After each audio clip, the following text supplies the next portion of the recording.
चुनौती के सामने चट्टान की तरह डटा हुआ है। यह है हिंदू समाज। फैमिली व्लॉग में तो गाइस अभी मैं जा रहा हूँ हिंदू सम्मेलन मेले में। उसमें आज एक बाबा जी आएंगे जो कि प्रवचन देंगे हिंदू के रक्षा के लिए, हिंदू समाज के लिए। तो वहाँ पे हमारा इनविटेशन कार्ड आया, तो तैयार होते हैं जल्दी जल्दी और फिर निकलते हैं यहाँ से हिंदू सम्मेलन मेले के लिए। चलिए शुरू करते हैं इस व्लॉग को बिना किसी देरी के।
गलतियों का बिकरा है हर घर में सनातन लोगों में बदनाम करा है हर घर में सनातन लोगों में बदनाम करा है।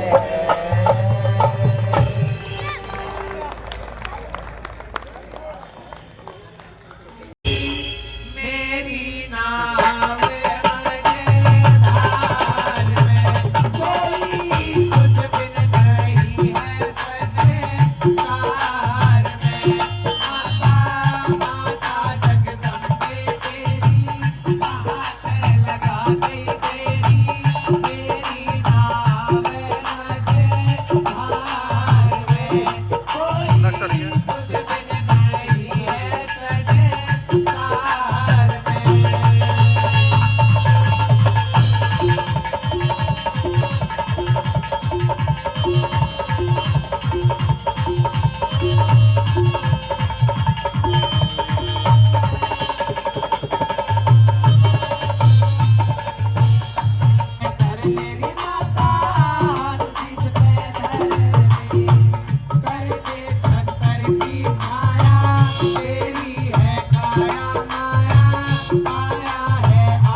सभी अपना अपना स्थान ग्रहण कर लेंगे। बेड के नीचे खड़े हैं, आप सब भी आ जाएं। देखिए बच्चे, माताएं, बहनें सब यहाँ पे बैठी हुई हैं धूम में, और हम छाव की इच्छा में सेट के नीचे पहुंच गए।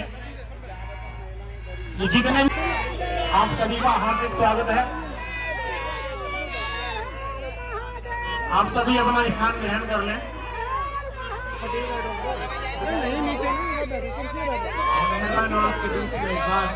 त्यागी जी, ब्रजपाल कसाना जी। क्या करूं, तो मैंने कहा मैं नीचे धूप में ही खड़े होकर आपसे वार्ता करूं, तो मैं इसीलिए आपके सामने ही आ गया धूप में ही। मगर मेरा निवेदन है, जो छांव तलाश रहे हैं वो 1 मिनट के लिए जरूर सोचे अपने दिल पर हाथ रखकर। अभी अतुल भाई दिया जला रहे थे, चंद्रदास को जिंदा जला दिया गया। सोचिए क्या वो आग कैसी होगी, क्या वो छांव नहीं तलाश रहा होगा। हम लोग आधा घंटा अपने धर्म के लिए सर कटता था तो धड़ लड़ता था, तो मुझे लगता है इससे बढ़कर कुछ हिंदू समाज की एकता का प्रमाण हो सकता है, कुछ हो सकता है कि हाँ के ना। ये सबसे महत्वपूर्ण है। और कहां गए पत्रकार बंधु हैं कुछ यहाँ पर, कहां है पत्र?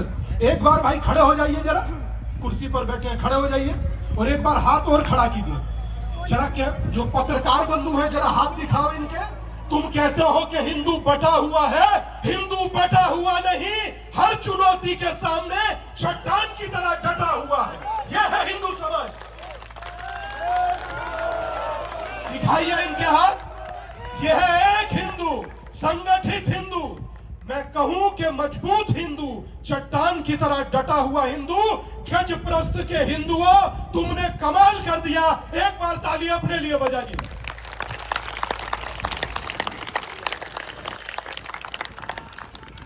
अब तक जीवन में सभाएं बहुत सारी देखी थी मैंने सभा देखी, जाट महासभा, यादव महासभा, त्यागी महासभा, ब्राह्मण महासभा। तुमने कमाल कर दिया गाजियाबाद गज प्रस्थ के हिंदुओं की सभा कर कमाल कर दिया भाई साहब। मेरे बाद बहुत शानदार वक्तव्य देंगे आपके गजप्रस्थ के विभाग प्रचारक, वो बहुत एनर्जेटिक बोलते हैं अतुल जी। मैं चाहूंगा कि वो भी आप बड़े ध्यान से सुने। मगर मेरा आप सबसे निवेदन है कि अपने हिंदू होने के स्वाभिमान को मत भूलिए।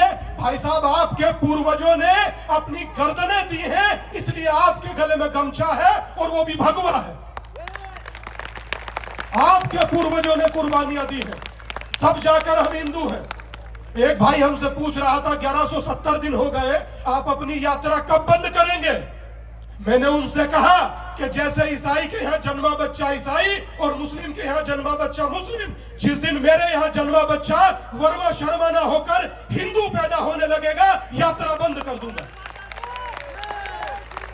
और मैं देख रहा था अभी बहुत प्यारा सा कार्ड छपा था। एक बात याद रखिए भाई साहब, आज मैं कार्ड देख रहा था तो सबके पीछे सरनेम लगे थे, पीछे मित्तल जी, वर्मा जी, शर्मा जी, त्यागी जी। एक दिन लिख कर रखो किसी कागज पर, निमंत्रण पत्र तो जरूर छपेंगे, मगर नाम के पीछे होगा मोनू हिंदू, राजू हिंदू, शामू हिंदू, सुनील हिंदू, अमित हिंदू, होगा सिर्फ एकमात्र हिंदू। इसके अतिरिक्त दूसरा कुछ नहीं होगा। और ये समझिए भाई साहब, वर्तमान के लिए जरूरी भी है और हमारे लिए मजबूरी भी। तुम्हें क्या लगता है कि तुम्हारी रक्षा करने भविष्य में कोई नेता आएगा? लगता है? जिसने 2000 करोड़ रुपया कमा लिया, वो इंदिरा गांधी टर्मिनल 1 से हेलीकॉप्टर लेगा और अपने परिवार को लेकर उड़ जाएगा। जब बचाएगा संजीव को मोनू और अमित को सुमित, तो फिर जातियों में बटे क्यों ना हिंदू होकर रहे। और अपने हिंदू होने के स्वाभिमान को उन बच्चों को भी बताएं, उन बच्चों को भी बताइए। आप सोचिए कि यहां पर राष्ट्रपति पद की उम्मीदवार थी तुलसी गबाड़, वो भारत आकर कहती, अमेरिका में खड़ी होकर कहती, I am proud Hindu. Rishi Sunak, British prime minister, Britain से भारत आते हैं और अक्षरधाम दर्शन कर कहते हैं, I am proud Hindu. Swami Vivekananda उस समय में कहते थे, मुझे हिंदू होने पर गर्व है। और स्वर्गीय प्रधानमंत्री अटल जी कहा करते थे, हिंदू तन मन, हिंदू जीवन, रग रग हिंदू मेरा परिचय। और मैं आज आप सबसे कहता हूं कि जिसमें तमाम नदियां वो सिंधु है हम, हमें गर्व है खुद पर दादा, हिंदू है हम। इस गर्व को जीना होगा, इस गर्व को जीना होगा और जीकर अपने आने वाली पीढ़ी को बताना होगा सोचिए क्या गलती थी दीपू चंद्र दास की, जिसे जिंदा जला दिया गया। हम छांव तलाश रहे थे, फिर एक दो भाई वहीं पहुंच गए छांव में। अब कह नहीं सकते कितना कहोगे, जब वो नहीं मान रहे अब कर लेने तो रहो छांव में। मैं सोच रहा था कि दीपू चंद्र दास की गलती रही क्या होगी, यही ना कि वो हिंदू था। अमृत मंडल की गलती क्या रही होगी, यही ना कि वो हिंदू था। मैं हालांकि जातियों पर नहीं जाता, मुझे जाति समझ में नहीं आती। मुझे एक चीज समझ में आता है, जिसके गले में गमछा और वो गमछा भगवा है तो वो मेरा है, बस। इससे ज्यादा मैं कुछ नहीं समझता। मगर उन लोगों को बताना चाहिए, उन लोगों को बताना चाहिए जो यहां पर भारत की धरती पर मीम और भीम की बात करते हैं। जब अमृत मंडल को मारा गया, अमृत मंडल कौन थे? दलित थे। किसी मीम और भीम ने प्रदर्शन किया? नहीं किया। दीपू चंद्र दास को जिंदा जला दिया गया, किसी मीम और भीम के भाई ने प्रदर्शन किया? नहीं किया। राणा बैरागी तो ठाकुर था, उसे मार दिया, उससे जाति पूछी? नहीं पूछी। न दीपू चंद्र दास से पूछी, न राणा बैरागी से पूछी। ब्राह्मण था माणिक चक्रवर्ती, क्या उससे जाति पूछी? नहीं पूछी। अब कुछ लोग कहेंगे कि स्वामी जी कि ये सब तो बांग्लादेश के लोग। बैठ जाइए, बैठ जाइए दादा, बैठ जाइए, बैठ जाइए, बैठ जाइए, कुछ बैठकर सुन लीजिए। हाँ, न राणा बैरागी से जाति पूछी, न अमृत मंडल से जाति पूछी, न माणिक चक्रवर्ती से जाति पूछी, न दीपू चंद्र दास से जाति पूछी। अब कुछ लोग कहेंगे महाराज जी वो तो बांग्लादेश के थे, बांग्लादेश से हमारा क्या ताल्लुक। आइए कश्मीर के पहलगाम, शुभम नरवाल जाति से जाट था, उससे जाति पूछी। शुभम दीक्षित 3 दिन हुए थे शादी को, उससे जाति पूछी? नहीं पूछी। क्या पूछा कि धर्म क्या है, उसने कहा हिंदू, और गोली मार दिया गया। जब हमसे कोई जाति पूछ नहीं रहा तो जातियों में बटे क्यों? अपने दिल पर हाथ रखकर पूछिए कि कश्मीर से गजप्रस्थ की दूरी कितनी है? 1200-1500 किलोमीटर बस। जो आज स्थिति शुभम नरवाल ने देखी, क्या वो कल स्थिति हमारे सामने नहीं होगी? हो सकती है, 100% होगी। किसी कागज पर लिख लीजिए। और इस चुनौती का सामना करने के लिए मात्र एक ही शस्त्र है, संघे शक्ति कलयुगे, अर्थात हिंदुओं की एकता। बस, इसके अतिरिक्त कुछ नहीं। भारत माता की वंदे। ये अपने दिमाग में बिठा लीजिए भाई साहब, कोई जाति नहीं पूछेगा। सामने वाला विचार इतना सा जानता है कि भाई साहब जो माथे पर तिलक लगाता है वो काफिर होता है, जो गले में गमछा डालता है वो काफिर होता है। जब हम लोग हैं ही उनकी नजर में काफिर, तो फिर किस बात का प्रमाण दें और किस बात का प्रमाण लें? एक होकर क्यों ना जिए। और एकता में ताकत है भाई साहब, और एकता में इतनी ताकत है कि जिस दिन आप एक होकर खड़े होते हो तो 500 साल की प्रतीक्षा भगवान राम की भी खत्म हो जाती है। जब आप एक होकर खड़े हो, जब आप एक होकर खड़े होते हो तो काशी का जीर्णोद्धार हो जाता है। जब आप एक होकर खड़े होते हो तो केदार का जीर्णोद्धार हो जाता है। और जब आप एक होकर खड़े होकर कहते हो गर्व से कहो हम हिंदू हैं, तो मैं समझता हूं कि ऊपर से सूर्य नारायण भी हम लोगों को आशीर्वाद देता है। बस इसी गर्व को आपके भीतर जगाने आया हूं। मेरा तो काम ही भिक्षा मांगना है, और भिक्षा में मैं आपसे और कुछ नहीं मांगता। मैं सिर्फ इतना चाहता हूं कि मुझे नहीं तो ना सही, कम से कम इन बच्चों के लिए एक हो जाइए। बस इन बच्चों के लिए एक हो जाइए। कोई विकल्प नहीं है भाई साहब, कोई विकल्प नहीं है। हम लोगों को समझना होगा। अभी क्या हुआ उज्जैन के अंदर, सिर्फ इसलिए एक बच्चे को मारा गया क्योंकि वो अकेला बैठा हुआ था। उसे मार मार कर अधमरा कर दिया। जब उसके परिवार वालों ने प्रतिकार किया तो बदले में जब सामने वाले लोगों ने प्रतिकार किया तो घरों में पत्थर मारे गए, मंदिरों को तोड़ा गया और बसों को जलाया गया। ये स्थिति है आज की। और ये रहा उज्जैन, है कितनी दूर। उसके बाद भी हम लोग सोचते मात्र इतना ही है कि चलिए आइए और चले गए। ये सभा, मैं फिर आपसे बता रहा हूं, ये सभा मात्र 30 सेकंड की वीडियो बनाने की नहीं है इंस्टाग्राम के लिए। ये सभा फेसबुक की पोस्ट बदलने की नहीं है। ये सभा ट्वीट करने की नहीं है। जब आए थे उस घर से, उस भवन से होते हुए, उस दरवाजे से, तब आप सामाजिक लोग थे, मगर जब यहां से जाओगे तो हिंदू होकर और दरवाजा पार करोगे तो कट्टर हिंदू होकर करना। भारत माता की वंदे वंदे। हम लोग कितने गर्व से अब तक जीते आए हैं और कितने गर्व से अब तक जिएंगे, आगे कैसे जिएंगे। ये हिंदू एकता का अश्वमेध यज्ञ है। इस यज्ञ में हर हिंदू की आहुति डलनी चाहिए। मेरी प्रार्थना सिर्फ इतनी है आप सबसे। एक छोटी सी बात आपसे बता, अच्छा मैं भिक्षा तो मांग ही रहा हूं, एक भिक्षा मैं आप सबसे भी चाहता हूं, गजप्रस्थ के लोगों से। भिक्षा दोगे या नहीं? हाँ के ना? जिन्होंने हाथ खड़ा नहीं किया वो भी खड़ा कर लें। इसलिए कह रहा हूं क्योंकि पैसा नहीं मांगूंगा, खड़ा कर लीजिए। जो मांगोगे वो देंगे। अरे भाई साहब, बस इतना कह देने से ही समझिए कि कई साल का मुझको मिल गया। इधर आ बेटा, झंडा पकड़े खड़ा। मैं एक भिक्षा चाहता हूं आप सबसे, और मुझे भिक्षा में आपसे कोई पैसा या सोना चांदी नहीं चाहिए। मैं सिर्फ आपसे इतना चाहता हूं कि जातियों में ना बंटकर इन बच्चों के लिए कम से कम एक हो जाओ। बस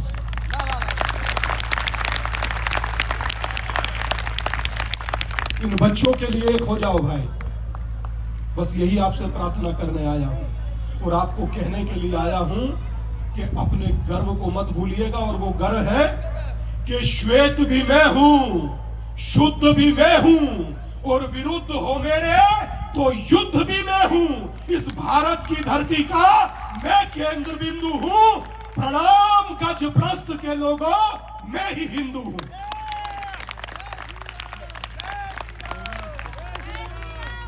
मैं चाहता हूं कि जहां बैठे हैं वहां 1 मिनट के लिए खड़े हो जाइए और उसके बाद पुनः स्थान ग्रहण करिएगा। अपना हाथ खड़ा कर लीजिए भाई साहब। आज वैसे भी शिवरात्रि है, मगर मैं चाहूंगा उससे पहले हाथ खड़ा कर ले हम सब लोग। और हाथ खड़ा, तुम भाई आइए, आइए भाई साहब, आइए आप लोग आइए। मेरे साथ हाथ खड़ा कर गर्व से कहो हम। आवाज माइक यूज मत करिएगा, आपका आवाज आना चाहिए। मैं भी माइक यूज नहीं करूंगा पूछकर। मैं समझता हूं कि सूरज तक तो आवाज जाना चाहिए यार। ऊपर सूरज चमक रहा है, नीचे भगवान के बच्चे। गर्व से कहो हम, गर्व से कहो हम, गर्व से कहो हम। हिंदुस्तान, हिंदुस्तान हमारा है। हिंदुस्तान, हिंदुस्तान। और हिंदू एक था, हिंदू एक है, और हिंदू एक, हिंदू एक, हिंदू एक, हिंदू हिंदू, हिंदू हिंदू। इधर से मैंने कहा, उधर से तूने आवाज लगाई। हिंदू हिंदू, हिंदू हिंदू। आज शिवरात्रि है तो कहूंगा कि जटाटवी गलज्ज्वला प्रवाह पावित स्थले गलेवलंब लंब्यतां भुजंग तुंग बालिकां डमट डमट डमट डमट निनाद वड्डमरवयं चकार चंड तांडवं तनोतु नः शिवा शिवं। ओम नमो पार्वती पतये। बहुत बहुत धन्यवाद।